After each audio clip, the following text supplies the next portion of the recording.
So my name is Gibrán Cruz-Martínez, and I'm a post-doctoral research fellow at the Department of Global Development and Planning in the University of Agder.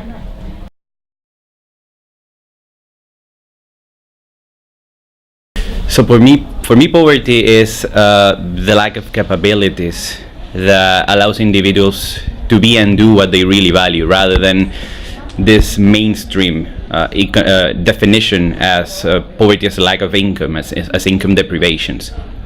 And there are many factors, multiple factors affecting poverty. I will argue that the dominant political and economic system has much of the explanatory powers towards the high levels of poverty that we have at the moment. And we can see this by the concentration of income and of wealth, of capital in a few hands, of the low levels of labor income in many parts of the world.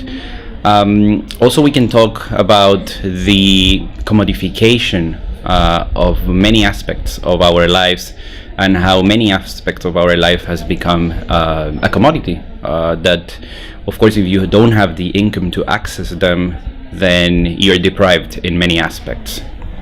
And with that, of course, it comes privatizations of public services, of social services, of health, of education, of transport. Once again, the commodifications of many aspects. And at last, I think that it is also important to talk about the reduction in the role of the state, and how by lowering tax revenues, the state has less ability to finance social welfare programs.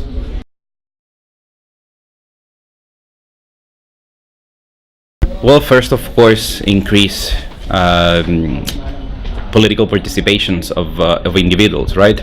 If the political and economic system is broken and is one of the main causes, we need people to become actors, and a lot more than just going to vote every 3, 4, 5 years. We also need to change the economic system. We need to decommodify many aspects of our lives, going back to collectivizing social risks rather than making individuals responsible of their own risks, and increase the revenues of the government, checking illicit financial flows, and not believe in this idea that there's no alternative. So there are alternatives, but what we really need is the political will of governments and decision makers to do the necessary reforms to be able to finance these programs.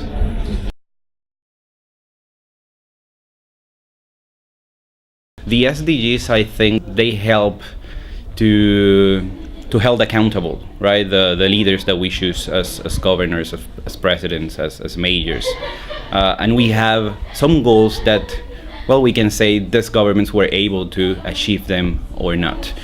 But we need to work in looking for ways to actually reducing the factors that are contributing to poverty.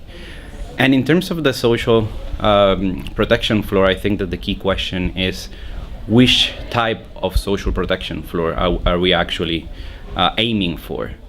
Is it the one that international organizations, funders, and governments are proposing as targeted, conditional, very basic cash transfer programs? Or are we aiming for more universal, more comprehensive social protection systems combining social insurance with social assistance? So I do really hope that when I see this video in 2030, governments choose the second road rather than the first one. So the future will tell.